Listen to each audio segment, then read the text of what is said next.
Each year, Microsoft Research hosts hundreds of influential speakers from around the world, including leading scientists, renowned experts in technology, book authors, and leading academics, and makes videos of these lectures freely available.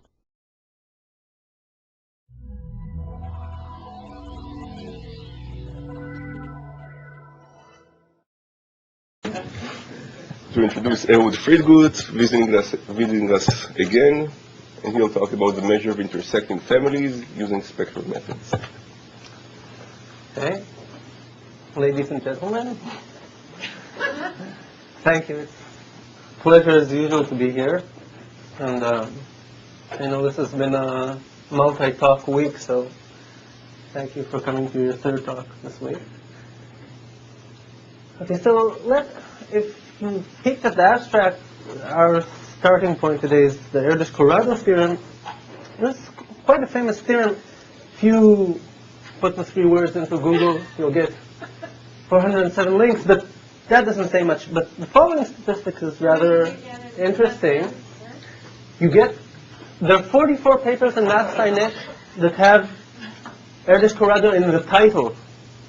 Of course, not including the original one, which is not called the Erdos-Ko-Rado theorem. So what is this theorem? Perhaps most fundamental theorem of extremal set theory. Start with our universe are numbers 1 to n. Do you have a pointer, perhaps? Here, there is a later one. This? Yeah. For you. And they often don't work. Okay, so our universe is 1 to n. There's a button, right? Yeah, but a lot of them are on the batteries, which is why. Okay, here we go. Yeah, so our universe is 1 to n. Can we fix some integer that's smaller than n over 2? Otherwise, this theorem is false. We'll see in a second. And we think of an intersecting family of k subsets. So intersecting means that every 2 sets have a non-empty intersection. And we want to maximize the size of this family. So the largest we can do is n-1 choose k-1, which is also k over n proportion of all sets.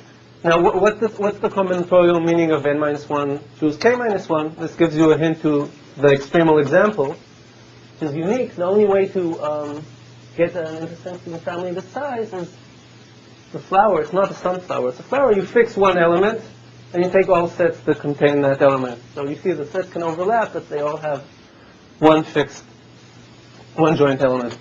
Now, in this talk, we're going to view an analog of this theorem.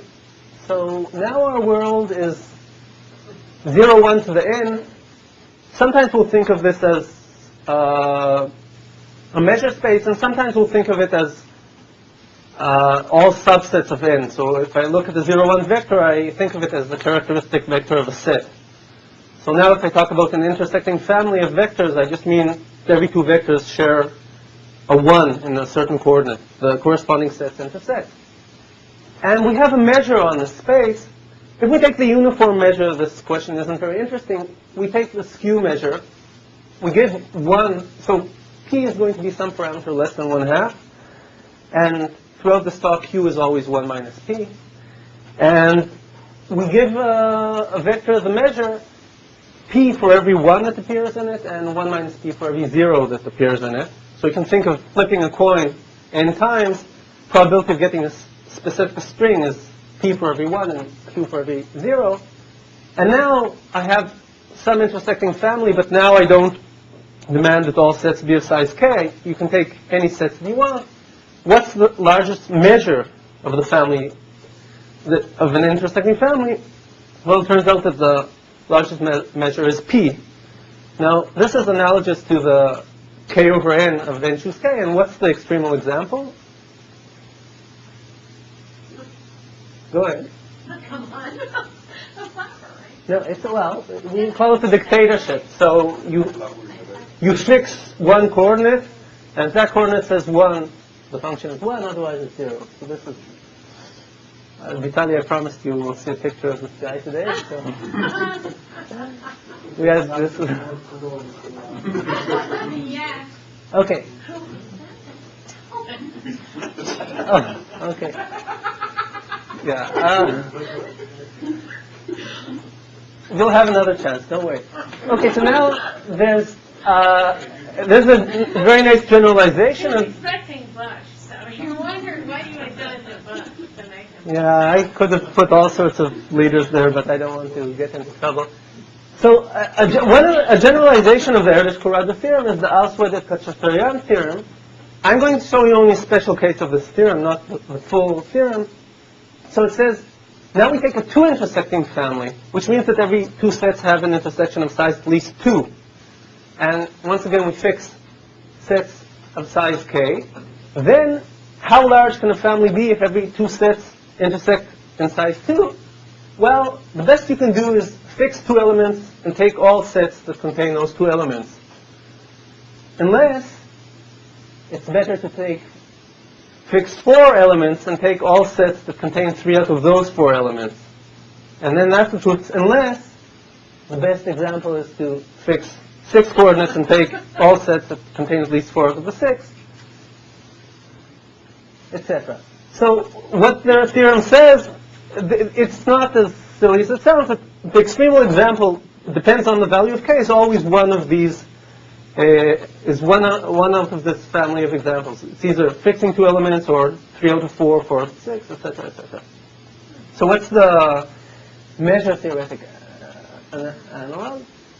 So now, if p is less than 1/3, and I have a 2 intersecting family, then the largest measure you can get is p squared. Okay, and what's the extremal example? So this is a word I learned especially for this lecture. Dumvira. Really is Bush and somebody. So now this is Christian. Can you identify the 2 people here? Okay, so this is, I'm sure Vitaly knows it. Anyhow, but as before, pardon me? Yeah.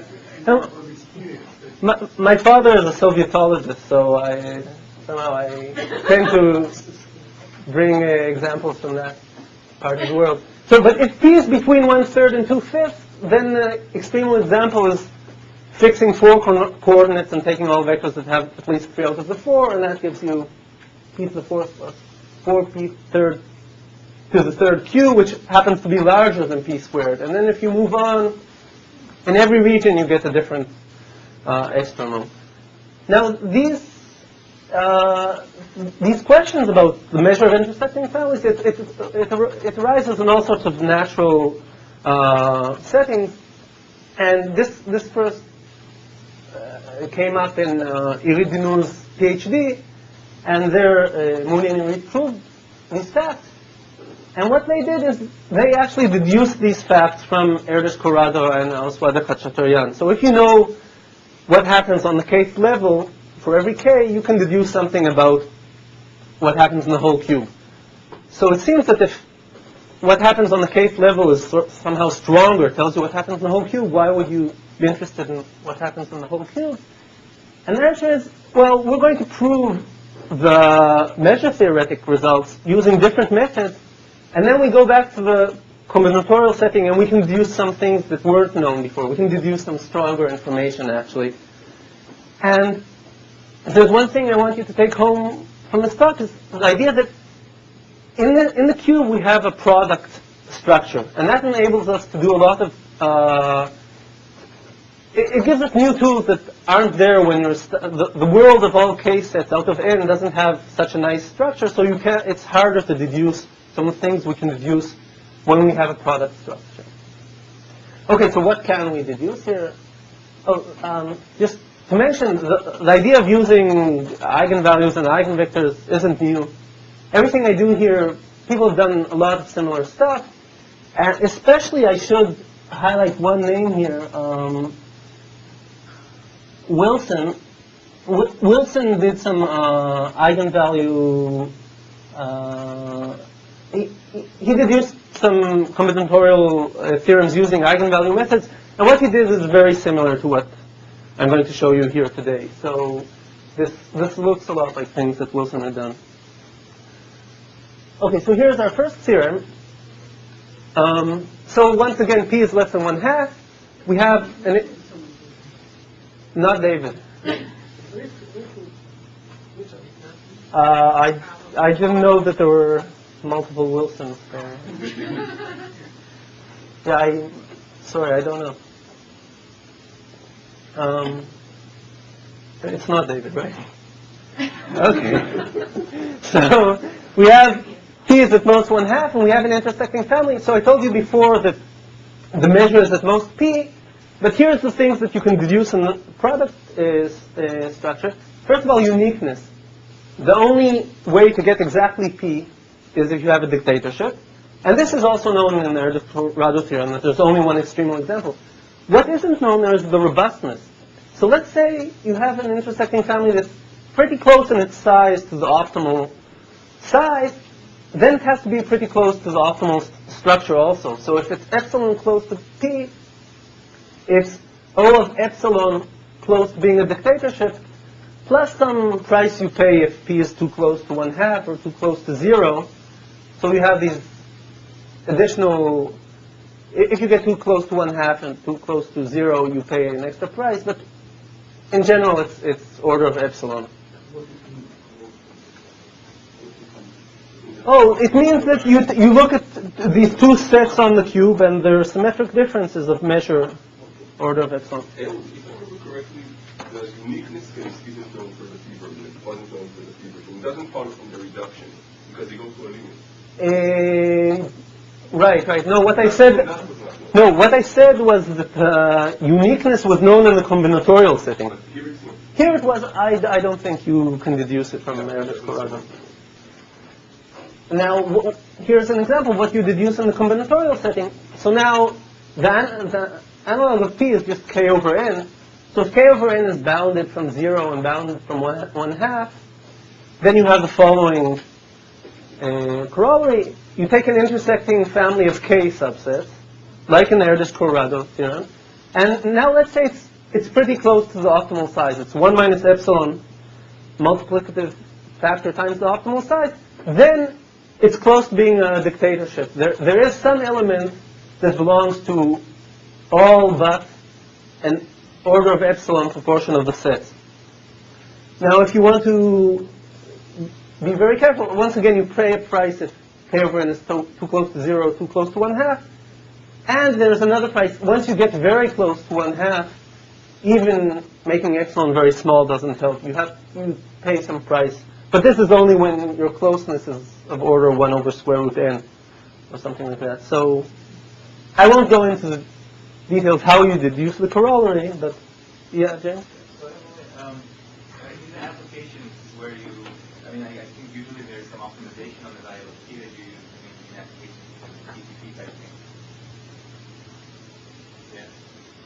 What's the question? The value of p that you use, or which measure you look at, is sort of some optimization.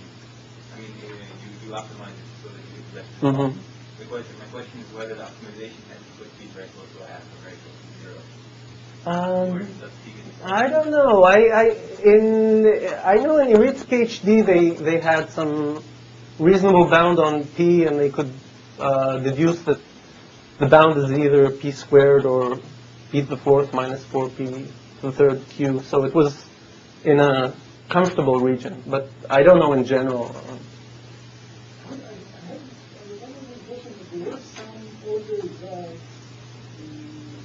So somehow Erdos-Ko-Rado is also a big question that if you wanted to understand more better, you somehow stay away from So they're much weaker. It's not nothing like 1 minus epsilon. It's if it's, I know it's n choose k minus a constant or something. I'm getting this the wrong way. This wasn't known. What is known? So let's say I'm assuming just something that seems natural philosophy. Let's say no element containing much more than k over n of the set, which is here. I don't think that. goes way down. I don't think that was known. I'm not sure. I'm still in the stage of collecting information, but Some partial answer to this. well, out of those 44 papers that have Erdos-Ko-Rado in the theorem, I think 20 of them have Fourier as the co-author. And I asked Fourier, and he said this definitely wasn't known. And he told me of some things that were known, but they're not comparable to this. They didn't imply it or weren't implied by it. But, I remember your question. I mean, there is a whole range of questions to ask you, which this takes care of one thing. right. Well, actually, I can also say something even if you have more than 10% of this, but I don't want to go into this. This is taking me too far from... Okay, so now theorem 2 is the same thing for 2 intersecting. Now P has to be less than 1/3.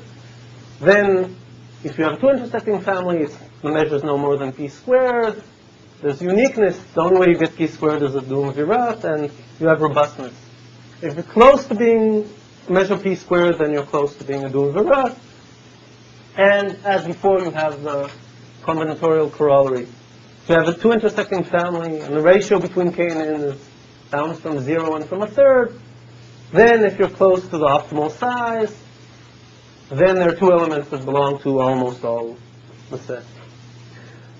Okay, so these are the theorems. Now, as usual, somehow I find the proofs more interesting than the theorems. So this ends the results part of the talk. Now I want to talk about how such things are proven. But I'm going to start with, just to warm up to spectral methods, I'm going to start with a proof of a totally different result. And this is really the inspiration for the proof that comes later. There's a pretty old result in graph theory by Hoffman. This is the following.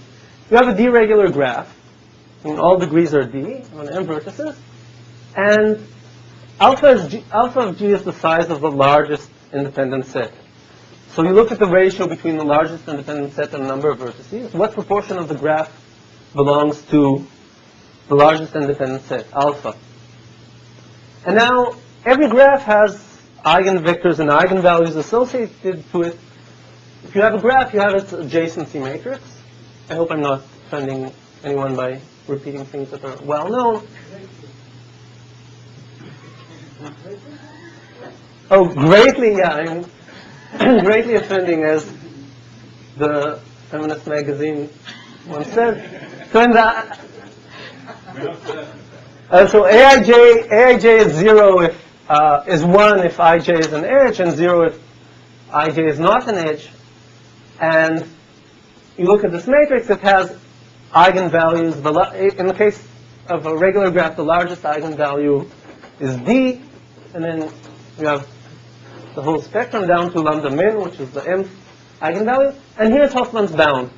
You can give a bound on the size of the largest independent set in terms of the smallest eigenvalue and the largest eigenvalue.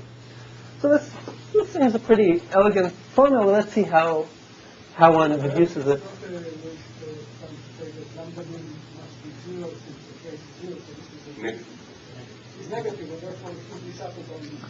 Okay, yeah, that's another way to deduce that it's negative is using Hoffman's result. So, but an example, if you take k r plus 1, which is an R regular graph, the complete graph on R plus 1 vertices, its eigenvalues are R and minus 1 with multiplicity R. And then if you plug it into this bound, you get minus 1 over R minus 1, 1 over R plus 1. And indeed, the largest independent set is one vertex, which captures 1 over R plus 1 from the graph. Okay, so how does one prove such a result? Pardon me? Yeah. You see, alpha is the ratio between the largest independent set and the number of vertices. Okay? It's a number between 0 and 1. I normalize. So is that the only thing that saturates the bound? No, we'll see. No. Actually, there are lots of examples, and we'll see other examples of saturation. Okay, so now we look at the vertices of the graph as a measure space with uniform measure, and it's a probability measure. That's why I normalized it, because I just want to calculate the measure of the largest independent set. And now we look at the eigenvectors. So this matrix is a real symmetric matrix, so it can be diagonalized. It has a basis of orthogonal vectors, and these orthogonal vectors, they're an orthonormal basis for the space of functions on the vertices. And what is the eigenvector that corresponds to the value R? It's or D in this case, it's the all one vector. So because it's a regular graph, the all one vector is the eigenvector that corresponds to the largest eigenvalue. Okay, so now take the largest independent set, I, and its measure is alpha. That's the measure of this independent set is the thing we want to calculate. And since we want to do analysis, let's look at the function, the characteristic function of I. So it's 1 on the independent set and 0 outside the independent set. So it's a 0, 1 function. What's the one norm of the function? It's just counting what proportion of the world has ones, that's alpha. This is also the L2 norm squared. The integral of f squared, f is just 0, 1. So the one norm and the 2 norm squared are both alpha. Okay, so what we do is we expand f in terms of the eigenvectors. We write f equals sum ai vi. And remember, we had a distinguished eigenvector. V1 was the all one eigenvector. So if you take f inner product with V1, on one hand you get the one norm. It just counts what proportion of the world has ones. On the other hand, you get A1 because it's an orthonormal basis. Everything cancels out. So we know what A1 is. A1 is alpha. Similarly, because we know the L2 norm, you take f inner product with f, you get the integral of f squared. So the sum of the squares of the coefficients are also alpha. Just Parseval's identity. So we know the first coefficient, we know the sum of the squares of the coefficients. How do you normalize? G1 is Sorry? 1 over the No, it's 1. The measure of the whole world is 1. Okay, it's a probability measure. So the inner product is... They're orthonormal because it's a probability measure. Yeah. No, I know. I normalize. Yeah, the norm of vi squared is 1. Yeah. I think of it as a function. It's L2 norm squared is 1. They're orthonormal. Okay, so now here comes the. Don't worry about the normalization. Just when I first studied Fourier analysis, I was told that the basic theorem of Fourier analysis is that 1 over square root 2 equals pi equals 1 over 2 equals whatever you need to normalize everything. So this is the fundamental observation, which is the heart of the proof. We look at this adjacency matrix, and because F is an independent set, it turns out that FA F transposed is 0. FA F transposed is 0. Why? If F has a 1 in the ith place and the jth place, then Aij is 0. So when you multiply it, you get nothing. So this is 0. And this is the heart of the proof. And if you write f as sum aivi, then when you multiply a by aivi, you suddenly get the eigenvalues. So the eigenvalues appear in there, and everything else cancels out. And this is the end of the proof. Here we have everything we need. We know the coefficient of v1. We know the sum of the squares. We have this nice expression comes from the fact that FAF transpose is 0, and we know what the largest eigenvalue is. It's D. And you do some manipulation, and you get this. Now, I don't want to do the manipulation, but just notice here we have equalities. Here we have an inequality. The way you go from the equalities to the inequality is by, if you replace all the lambda i's by lambda min, you're making it smaller. And then you get an inequality. Okay? Now we come to Jennifer's question, when do we have equality? So this is going to be an important observation in the sequel. We have equality if all the lambda i's that have non-zero coefficients are either lambda 1 or lambda min. So all the weight has to be on the trivial eigenvector and on the eigenvector with the minimal eigenvalue. Then you get equality. Furthermore, if you have a proximate inequality, it means that almost all the weight is on the trivial eigenvector and the eigenvectors with the smallest eigenvalue. Okay, so this was Hoffman's proof. What does this have to do with, so this is what I just said, that equality happens if all the weight is on the trivial eigenvector and the eigenvectors corresponding to the minimal eigenvalue. Almost equality means almost all the weight is there. Okay, so now we want to do this proof and deduce something about intersecting families. But what's the connection between intersecting families and independent sets? So think of the following graph. Take a vertex for every subset of 1 to n, and put an edge between two vertices if the corresponding sets are disjoint. Okay? So we get a graph. What's an independent set in this graph? It's an intersecting family, because two sets have no edge between them if and only if they're intersecting. So maybe we can try to do Hoffman's proof here. Can we mimic Hoffman's proof? So what do you think? Well, actually, there are a lot of troubles. There's a lot of trouble. You don't say trouble in plural, do you? Troubles? Yeah, okay. So we have problems, troubles. First thing is the graph isn't regular. But you don't say we have trouble.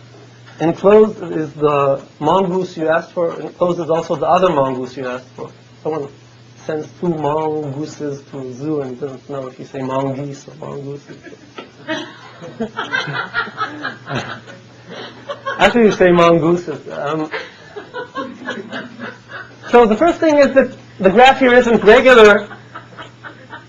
If you look at a set and ask how many sets are disjoint from it, it depends on the size of the set. So that's one basic thing that goes wrong with this a line of proof. Secondly, well, do we even know what the eigenvectors and eigenvalues are of the non-intersection matrix? How does one compute them? And let's say we could compute them. Once again, it's a symmetric real matrix. The basis of eigenvectors would be orthogonal with respect to the uniform measure, but now we're dealing with a different measure. It won't be an orthonormal basis anymore, so it seems that we're stuck. So let's go back to the proof. So this is the adjacency matrix for 0, 1 to the 1. And did I skip a slide? No, I guess not. Okay, so this is the adjacency matrix for 0, 1 to the 1. This is the disjointness matrix. And here's the disjointness matrix for 0, 1 to the 2. And can anyone see some connection between A1 and A2? This isn't a joke. This is a serious question. It's a repeat. And can you formulate that more mathematically? Well, you put 1 for along with diagonal. Very good. Okay. So A2 is A1 tensor A1. And actually, if AN is the non-intersection matrix of 0, 1 to n, it's the tensor matrix of A1 with itself n times. And why is this so? Because what does this 0 here mean? It means that once we added 1 here and 1 here, they're intersecting. Now, how do we create this matrix? By adding 2 to everything. So if we add 2 to to 2 sets, they become intersecting. If we add 2 to only one of the sets, we leave it as it was before. So we have this product structure. So now we have a matrix which is a tensor product of smaller matrices. So if we know the eigenvalues and eigenvectors of this, we know the eigenvalues and eigenvectors of this. So that's the first step. Now we can calculate the eigenvalues and eigenvectors, but they're not what we wanted. So it's good that we can calculate them, but these aren't the eigenvectors we want. However, we can fix that also. So going back to this observation that F transpose is 0, what did I use here? I only used the fact that if I and j are in my set, I have a 0 here. I didn't use the 1s, I only used the 0s. So this holds only because of the 0s for non-edges and not because of the 1s. So I don't have to use this matrix, I can use any matrix that has whatever I want here as long as it has zeros here. Now, I have to say, though, that now I'm going on a potentially slippery slope, because I still will get a bound that no one promises me, no one guarantees me that this will be an optimal bound, because if these are not positive anymore, then I have a necessary condition for a set to be intersecting, but it's not sufficient anymore. So for every intersecting family, I'm going to get F transpose is 0, but the fact that it's 0 doesn't guarantee me that it's an intersecting family. So this, if I'm unlucky, this may give me a bound that's true, but not the best bound. However, it turns out I am lucky. This is a good choice of what to put instead of the stars. Why is it a good choice? Because now everything works. Well, of course I did reverse engineering. First I decided what I wanted the eigenvectors to be. This is the orthonormal basis for the two-point space with the p measure. So first I decide what I want the eigenvectors to be. Then I construct the matrix. And I know if it were symmetric, then I get something that's orthogonal with respect to the uniform measure. No, it's crucial that it's non-symmetric. If it were symmetric, orthonormal, but with respect to the skew measure. It's not the uniform measure. Yeah, but I mean, when you say it's not symmetric, what do you mean? You have to multiply it by the right thing to make it symmetric. Oh, you're saying it's a symmetric bilinear form according to... Or, You put it in the right way so that, yeah, it's symmetric in some skew sense. By the way, notice that why? Oh, yeah, it's equivalent. But why? By the way, so it turns out I was lucky, and everything here is positive. When is this positive? As long as p is less than 1/2, which is where we are. And now everything goes through. You take A1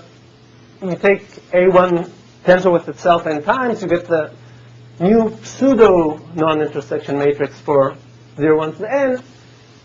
You take the tensor product of these two eigenvectors, and you get an orthonormal basis for the product space, and everything works out, and you actually get the right bound. You get that mu I is less or equal to p. So you can do Hoffman's proof. And there are no other special properties to get when choosing other analogies? Well, larger than 1/2? No, Or, but I mean, like, well, you'll probably tell, but you have these other nice bands between... Oh, that's for two intersecting. For one intersecting, okay, for one intersecting, once you go past 1/2, it becomes uninteresting. But remember, we had, okay, so first of all, let's look at the eigenvalues you get for once you take the nth product. So why is the second eigenvalue there red? Because it's the minimal one. And the minimal eigenvalue, as long as p is less than 1/2. So if you do the proof, you see the eigenvectors that correspond to the minimal eigenvalue are eigenvectors of this type. You take the trivial eigenvector tensor with itself n minus 1 times, and just once you take the other eigenvector. And these are linear functions of the coordinates. The eigenvectors, they're linear functions and quadratic functions and so on. They're polynomials in the coordinates. The eigenvectors that correspond to the minimal eigenvalue are the linear functions. Well, let's call them first level eigenvectors. And then the observation we said after Hoffman's proof. When do you have equality? All the weight, you have a function that when you expand it, all its weight comes from the trivial eigenvector and the linear part. And you can prove that if you have a Boolean function that's linear, it has to be a dictator. So that's how you get the uniqueness. How do you get the stability? There's a theorem that says that if you have a Boolean function which is almost linear, then it's almost a dictatorship. And this is already, it's a bit harder. This is a theorem of Gil, Asaf, and myself. It's not easy. It's not a one-line proof. But it's very intuitive. If you're close to if you're linear, you have to be a dictatorship. If you're close to linear, you're close to being a dictatorship. And as I mentioned, the proof only works for p up to 1/2. At p equals 1/2, suddenly the eigenvalue corresponding to the linear part isn't the minimal eigenvalue anymore. So luckily the proof breaks down at p equals 1/2 because the theorem is false for p larger than 1/2. Okay, so this looks like we're in business. Can we do the same thing for two intersecting families? So let's start again by looking at the adjacency matrix. So let's take a look at this matrix. You have a 0 if the intersection is of size of least 2. Can you see some structure here? You're not supposed to. It doesn't look like a tensor product with smaller matrices. It doesn't seem that you can repeat the same argument of it being a tensor of smaller matrices. So let's go back to what we did.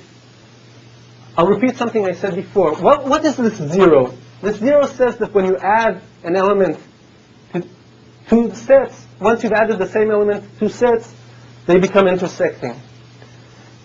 But now we allow an intersection of size 1. We just don't want an intersection of size 2. So what are we going to do? We want to be more tolerant. So one common element in two sets is going to be a warning. Okay? Now, but if you have two common elements, then you want to put a 0 there. So we need some sort of beast, an element x such that x is not 0, but x squared is 0. So we need the square root of 0. But we all know that if x squared is 0, x is also 0, right? Or at least where is this true? In a field. So what's the obvious solution?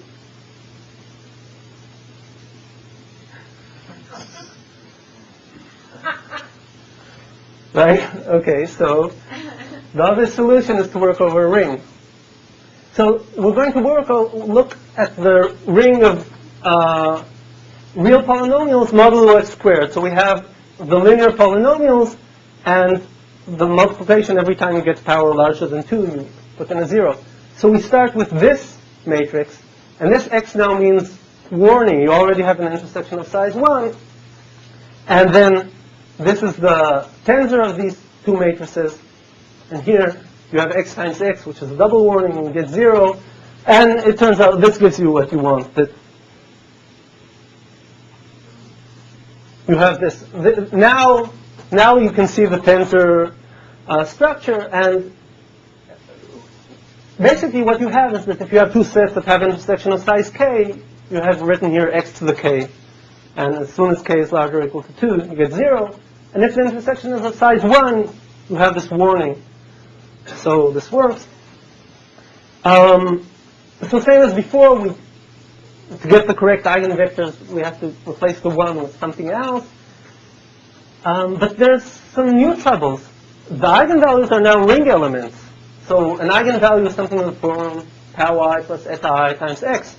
So there is no meaning to the minimal eigenvalues. There's no natural ordering on the elements of the ring. But, so here's this identity we had before. It's now an identity between polynomials.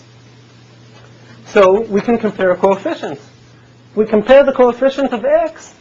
We can ask for, instead of the minimal eigenvalue, we ask for the minimal eta, the minimal x coefficient. And somehow I was quite astounded to discover that this works. So when I was working on this, I really had the feeling that I'm not inventing mathematics, I'm discovering it. Every time one of these things worked, I was astounded. So it works. It's a bit more complicated than one intersecting case.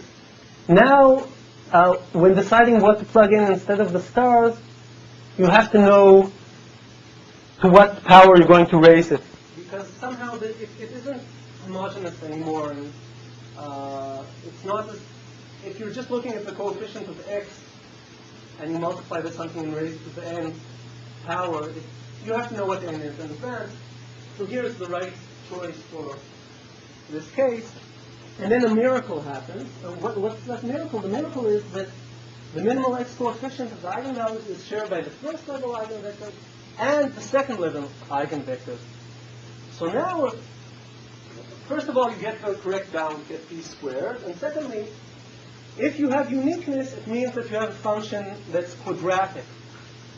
And now you want to say once again that if you have a quadratic Boolean function that has all sorts of properties, it has to be a Dirac. And if it's close to being that, then it's close to being a Dirac.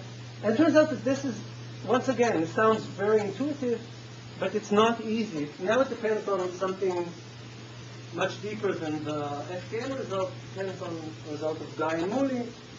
It's not easy. It's intuitive, but this is really something deep about Boolean functions. And here we're really using all the power of the product structure. These are things that I wouldn't know how to do if I was just looking at the case level of the subsets of n. Okay, and of course the miracle breaks down to equals 1/3.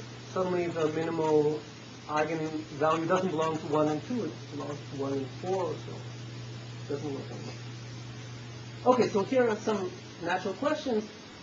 So first of all, what happens when p is larger than 1/3? Can we continue doing this? So should I change the slight pessimism to heavy pessimism? This is what I've been doing with the stuff all week, and it seems quite hard. What about 3 intersecting families instead of 2 intersecting families? So here I should erase the slight optimism and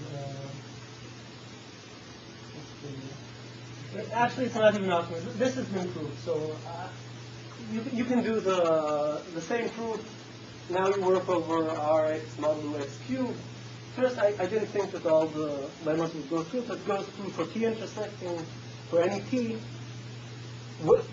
In the range where the extremal example is the Q and Dirac, this proof works. So you can also associate T, yeah, for any t.